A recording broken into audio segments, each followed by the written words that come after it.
Welcome. So, libraries. We know that they hold a wealth of information and that kids can learn a lot at a library, and it's more than just books. Today we have a special guest that's going to tell us about the magic of libraries, and you don't want to miss this episode. Hi, thank you so much for joining the Falling for Learning podcast. I am TD Blennaw. We have this podcast to help parents and caregivers with having the resources, strategies, and tools needed to make sure that their children are on track for learning and to stay on track for success.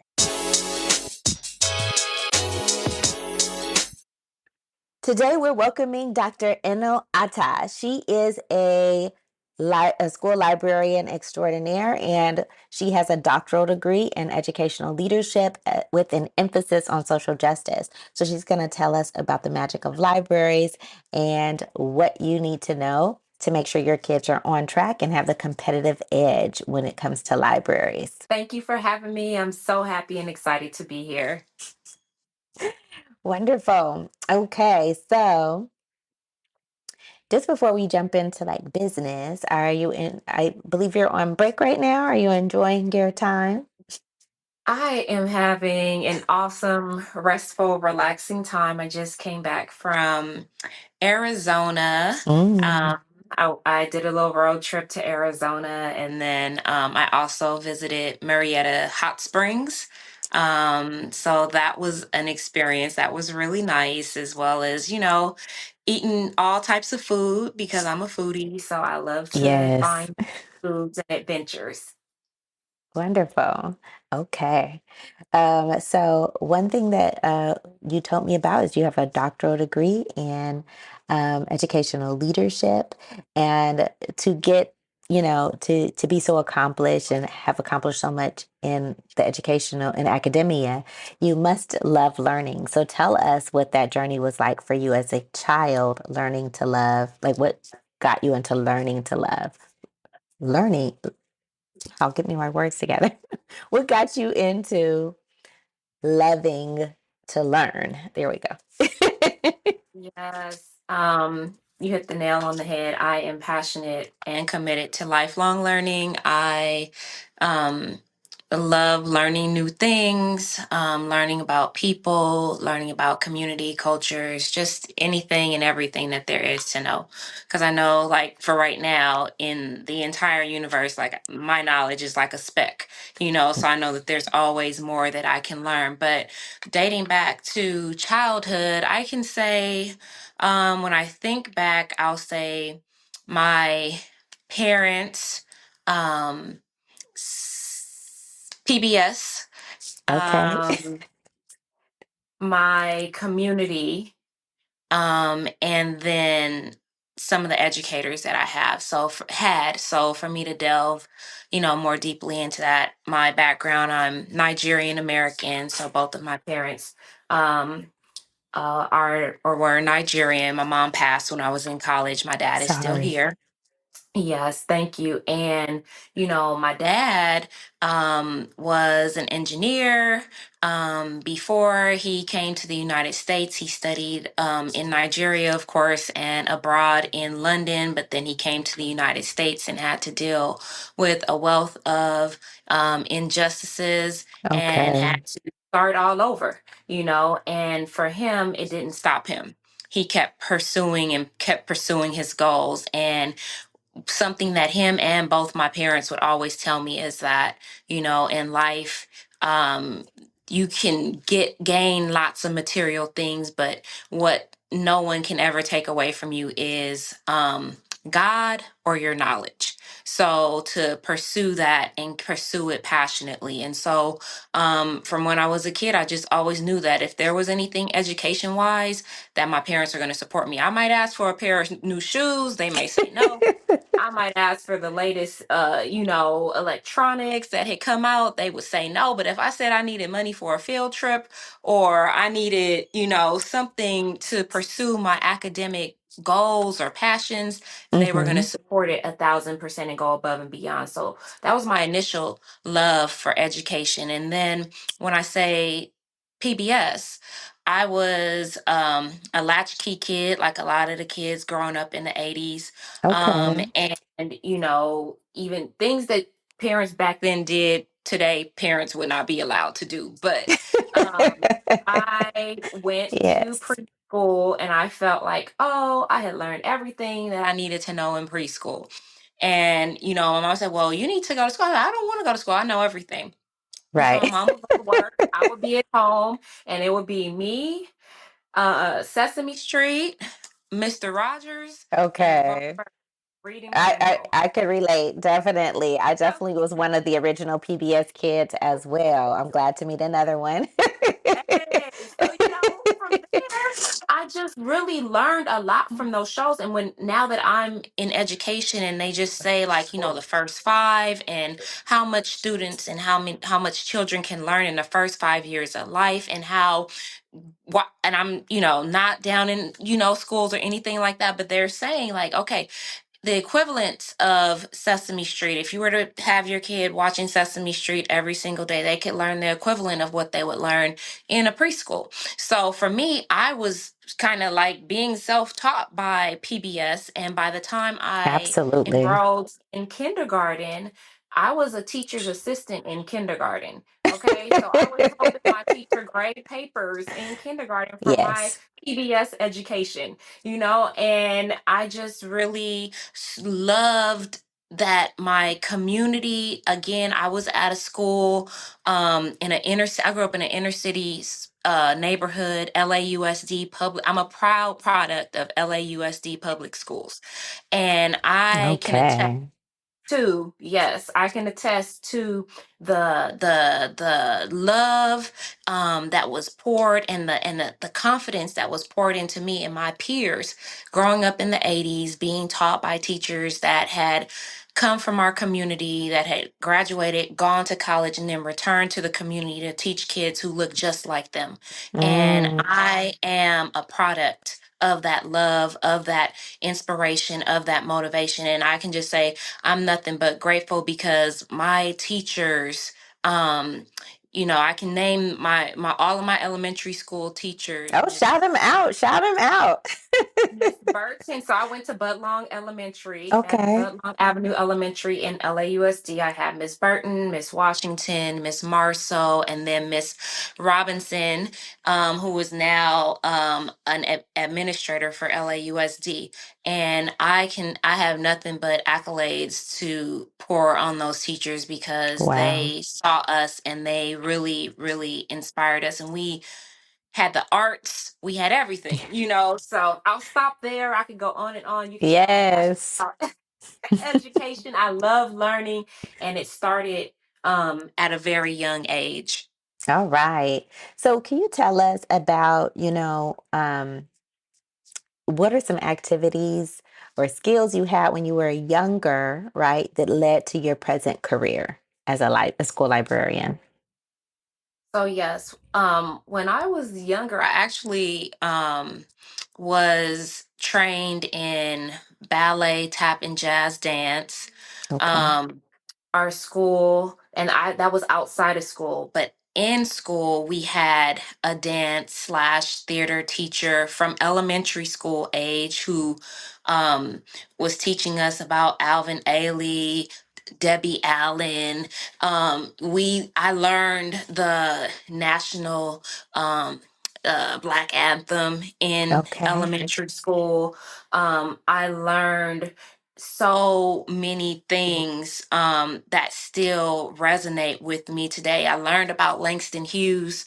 I learned about the Harlem Renaissance. I learned about, you know, so many things about culture and community. And again, there was not a deficit model or mindset. So I did that in elementary school. When I got older and I moved from my elementary school to a different elementary school in fifth grade. So, you know, Okay. that was kind of traumatizing. Yes. I got, again, new teachers, new educators who believed in me and also inspired me. And when I was in fifth grade, there was a program that was just starting. That was a partnership between LAUSD and the University of Southern California, and it was called the USC Pre-College Enrichment Academy Neighborhood Academic Initiative. Mm. And the program, I don't know if you heard of that program or not. I am not sure, but I've heard Okay. of different USC programs. I don't know if it's the same USC program. So this program is called the McMurrow USC Pre-College Enrichment Initiative, now NAI program now, but it was just starting. When I was in the fifth grade, I think they had done the program for a year. There was a cohort right before us, but then we were the second cohort. And the program promised that if you were stayed in this program from middle school all the way until high school and you graduated within this program, you took your SAT and you were accepted to USC, that you would have a full ride scholarship to attend USC, because the crux of the program was that the students who came from the neighborhood should also be mirrored in the demographics of the people who were attending college in that neighborhood. So Love it. Yes. how can you have, right, a university right in the middle of the hood, but the people who live in that neighborhood are seen or viewed as outsiders? So Yeah. we were included into USC, to where we were called scholars. We weren't called students, we were called scholars. We were on campus every single morning, and then we would bus into our home schools in the afternoons or after the morning. We would come to Saturday school at USC on Saturdays. We would attend Okay. summer school and intercession. Like, we breathe USC, so by the time Okay. we were graduating, we felt like Um, there we felt like, all right, go ahead. can you see me, can you hear me?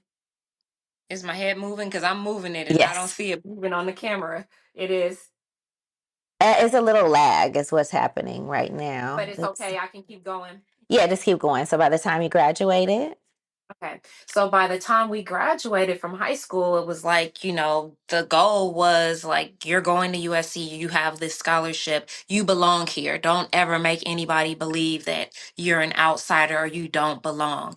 So that program really was instrumental in shaping who I was as a person, as a human being, as a learner. And it really shaped the teachers that I had in that program, and just their dedication and their devotion to us really, I think, impacted me to want to be an educator, because they were so passionate. And I know that I'm a passionate person. So before, I thought like, hey, I might want to go into child psychology. I want to work with youth. I want to support youth. But in the end, I was a part of the joint educational project. Well, let me back up. I was a tutor in my high school year. I think it was my senior year of high school. One of the NAI teachers had retired, and she had created her own business. And it was kind of like a business nonprofit model. And her name was Miss Amos, and she would go into different inner city apartment complexes, apartment units, or hmm what people considered the projects. right. And each of those units would have like a community room that she would get to use after school as a tutoring center for the kids who lived in that apartment complex. And Okay. she hired us, the NAI high school scholars, to come and be tutors, and we would tutor the elementary school kids who lived in those projects. The Rewrite Method and the Rewrite Method Workbook are your go-to resource for helping kids to learn to to fall in love with writing. It has the tips, tools, resources, strategies, and skill building activities to help kids fall out of writing hate and into loving to write. Get your book set today.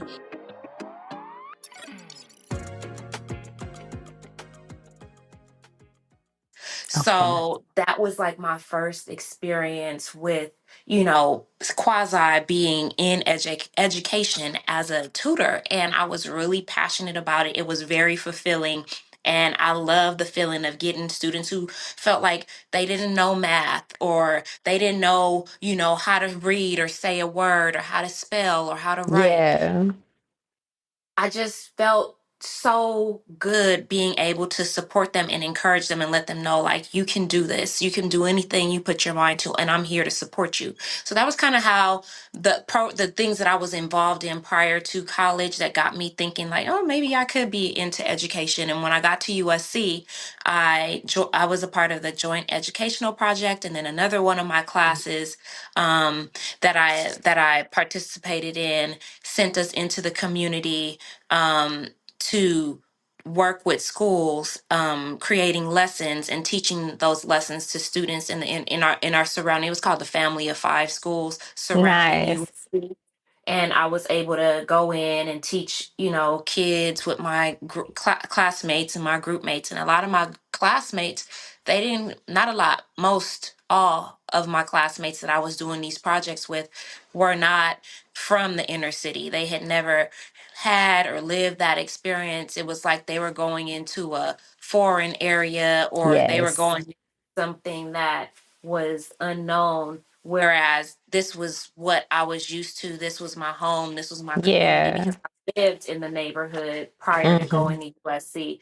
So I I I had a different experience when I was doing it. So for me, I felt like I was giving back to my community and this is Right. where I belong. So again, those things really impacted my decision to ultimately change my major and do English language and literature and minor in education.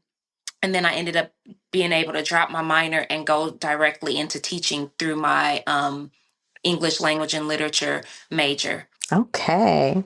All right. What a journey. And that is so Yeah. awesome that you stuck with that program. Wonderful. USC alumni, University of Southern California. That's so awesome. And that program is still around. So if It anybody is surely is. watching and listening, like your kid can be in that program. There's different schools that offer that program and it matriculates all the way into high school, right? And And we see, they go have ahead. just to added more schools because they only had, over the years it's transitioned, Mm-hmm. and then they were only having Fauché as a feeder school, and then they were moving more Right. eastwards, Mm-hmm. towards LA. And in the past, I think year and a half, 2 years, they've now added um, Audubon Middle Mm. School, so that they could attract more students from different demographics of Los Angeles County Yeah. or from Los Angeles area Yeah.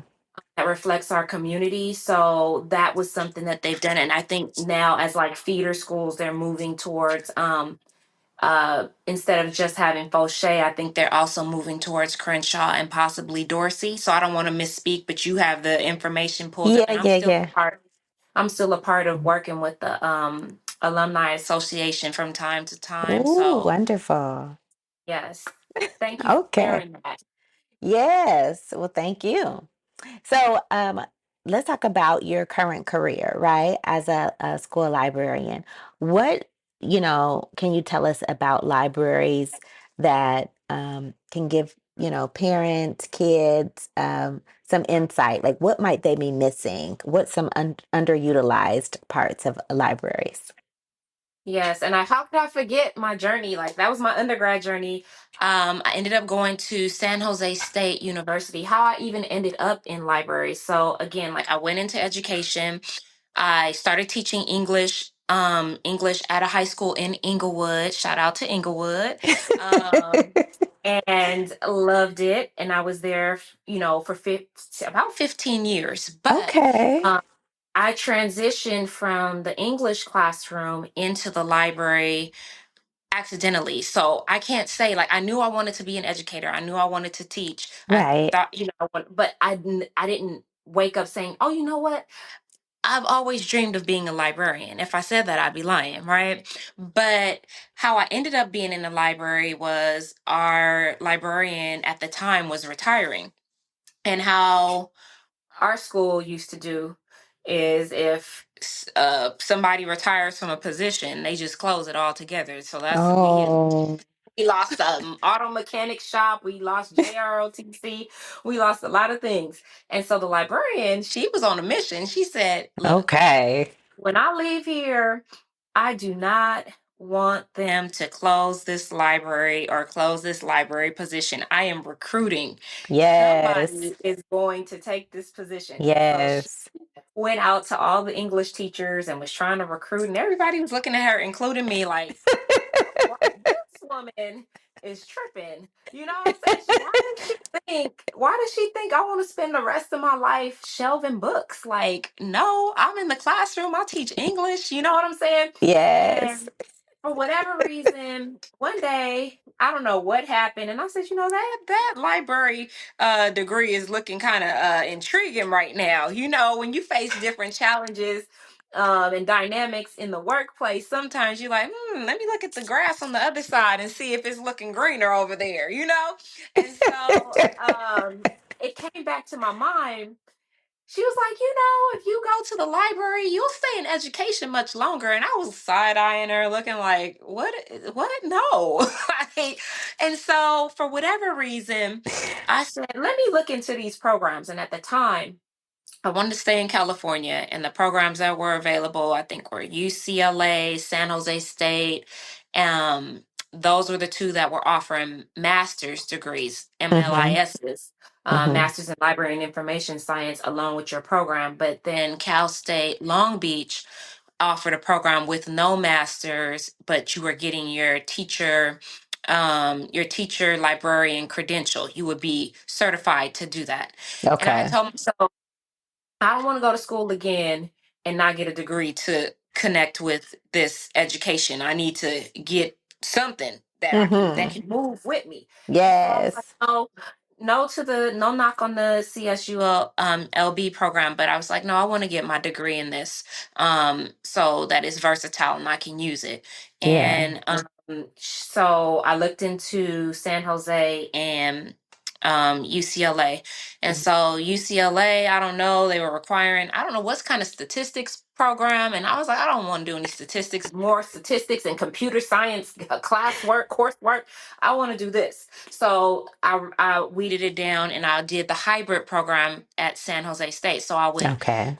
I would go to school online, and then I would spend sometimes some weekends or, a week or so in San Jose doing the in-person components of the program. Okay. And I learned so much about libraries in my first semester that I had been misinformed, that Mm. I did not really understand the uh the anomaly of what a library was. Like, it was so much. I thought shelving books, check in, Right. check out books, and that's Yes. what comes to mind from other people when they think about libraries. But Yes. I learned that libraries are massive. There's so many different types of libraries, right? You have your school library, your medical libraries, your law libraries, your university Mm. library. So many libraries. And within those spaces, you have people who are professionals at providing access to resources, connecting people with their passions, sharing Oh. so many having, like, just being a dream whisperer, like anything, Okay. right? Anything you can Amazing. find in your local library. Go to a librarian. A librarian may not have the exact, like, you get asked a question, they may not have the answer on the spot. Many of them Mm-hmm. do, but I guarantee you they won't rest until they connect you with the people, the organization, the Okay. resources that you need to uh again pursue whatever source of information or whatever passion you have. And so for me, what I wish that more parents did was when I was growing up, I was after school, the library was my after school care, Yes. and it was the latchkey. Okay. And the librarian would say, "Here, read this. What do you?" That librarian knew what I liked to read and said, "All right, have you tried this?" And when I had finished all of this, she would say, "Hey, have you thought about this?" And that was before the World Wide Web, before you Okay. had access to the internet, right? But now with Yes. I feel like parents need to know that the library is a safe space where their kids can have access to resources. And it's not only just books. Like in my Mm, library alone, we provide, and we're just a school library, right? But we provide hotspots, we provide um, calculators, we provide Chromebooks, we provide the online electronic resources. And then yes. on top of that, we connect you with, say for instance, the public library. If it's something that we don't have, like we have access to audiobooks and ebooks through Sora through our school site, but we also have access to LA County. And what I tell my Okay. LA County library, just from being a part of LA County schools, right? And Okay. so what I would tell my parents, what I would tell my community is, if there is something that you need access to and you just don't have an idea or don't have a clue about how to get it, please, please, please reach out to your local librarian, your school librarian, your community librarian, any librarian you know. If you're looking for access to jobs or access to, um, essential needs, you're looking for access to mentorship, you're looking to access to, oh, how do I learn how to sew or learn a new skill? I Yeah. guarantee you, your local librarian will help you find a way. If we don't have it there and can't provide access to you in some way on site, we'll get you connected with somebody who can get you the resources that you need. Okay. I love that. You said the dream whisper, the librarians. Okay. I love this. Yeah. So this is why we had you on. We want to hear that insight. We don't know, right? A lot of people don't know all the things that libraries can provide, what you can have access to, and how they can help connect you to resources. Amazing. So, what would you say to any parents out there who are really struggling to connect their child to something that they love to do? What could you offer them? Some advice or yeah. Yeah, I mean, I'm a parent too, so I get it. I know the struggle is real. I tell my kids I do this for a living. Like, I help connect people to resources, I help support people. Let me support you. And a lot of times is they need a different messenger. They need, somebody Mhm. that is going to, I mean, I ditto say exactly what you just said verbatim, but hear it from a different source because it Yeah. sounds different to them. I don't understand. I don't know why, but what I would say is, allies, your librarian, it can be a very strong ally. They're teachers, right? They're Yeah. educators, coaches, okay, are educators. But find someone, um a space, whether it's via sports or via a passion, if they're drumming or if they're a musician, or Mhm. connect first, understand what your kids are interested in, and support them. Find somebody that's a member of that team. And I'm always going to say, find a librarian. Don't don't sleep on the librarians. But it takes a village um, Mhm.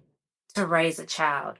And nowadays, when kids are so much into, like, they go inward because they have the Yeah. social media, they have, the electronics, and they don't necessarily feel like they can reach out, you know, into the real world. You know what I'm saying? They're Mm-hmm. Mm-hmm. in a virtual world, yes, they can reach out and possibly thrive there. But when it comes to interacting in the real world and the real space, it's a struggle, and, I'm not a social scientist or psychologist, but I am a lifelong educator who, again, I got my, and it's not all about the degrees, because I can name off my degrees, my master's degrees in education and library and information science, and my doctorate degree that I got from Loyola Marymount University. But that's paper. At the end of the day, that's the technique, the strategies, Mm-hmm. all of that stuff. But when we talk about the boots on the ground, practical, I put in my work there too. So I Mm-hmm. absolutely understand you have to blend the two. You got to have the knowledge, about how the child brain works, the Mm-hmm. adolescent brain works, how it's developing, the Yeah. neuroscience and all of that type of stuff. You have to have all of your, pedagogy and all of those things. But then in real life, you have to really understand you got to make a connection with the person who's in front of you, right? Yeah. You got to make a connection with your kid, and then again build a web, build your village out, and really get your librarian on board, your coaches on board, get everybody on board, singing the same song, right? Yeah. It may have a different beat over here, it Yes. may have a Yes. different beat over here, but we're all there to support, our youth, our children. And so again, for parents, I understand, because I'm a parent going through the struggle as well. I have to get a village for mine, because when I Yes. say stuff, they don't want to listen, right? Regardless of how educated we are as parents or not educated or whatever the case may be, um, our kids just need to know, like, you're not the only one that's saying this to them. Like, Yes. right? That everyone is in in pursuit of their excellence, or in pursuit of their Yes. success, in pursuit of Mm-hmm. their happiness, in pursuit of them achieving more than they could ever imagine they could achieve. And so Yes. when they know that there is a village, that, okay, man, the librarian at the school ain't playing about me, my mama Yes. ain't playing about me, my coach ain't playing about me, and everybody is communicating, like, we're all, Mm-hmm. singing the same song, and we're all there knowing, like, okay, Bobby loves basketball. Bobby loves music. Bobby loves to jokes. So Yeah. how can we as a unit, support that? And everybody has a role to play. And I think that that's sometimes where we go astray. We don't understand. And it's not about parents saying, oh, here, take my kid, and not, be involved. That's not what it is. It's like, okay, there's certain things that you're saying, hey, okay, I can handle this, I can handle this. But you know what? This professional is more equipped with some of the tools and the skill sets to support my kid better than I could. So it's not about ego, right? And Yeah. it's also Absolutely. not about negligence either, right? It's about knowing your capacity, knowing what your skill set is. And it's not saying that you can't improve and learn other skill sets as we go on, but it's okay to reach out for support Yeah. from a reading specialist, right? Yeah. From an interventionist, from a therapist, from a librarian, from a coach. But a lot of parents don't know that these resources are available, and that they have access to these resources, and that Yeah. our job as a school to provide access to these resources so that your child and your family and the community can thrive, right? And so that is my thing. Connect with the resources, connect with your library. Guarantee you, I guarantee you, you will never think that you have gone wrong or gone astray if you connect with your local librarian. I'm not trying to toot my horn as a librarian, but what I am saying is that librarians will go above and beyond to connect you with the people, the resources that you, your family, our communities need to be successful. Yes, wonderful. Thank you so much for joining us today. We appreciate you. And to all of our listeners and viewers out there, please make sure you do something today to give your child the competitive advantage. Thanks Thank again for you. supporting the Falling for Learning podcast. New episodes go live every Saturday at 5 p.m. You can watch us on youtube.com at Falling for Learning or listen on all major podcast platforms such as Apple, Google, Audible, Spotify, and much more. For more resources, visit fallinginlovewithlearning.com. We really appreciate you. Have a wonderful week.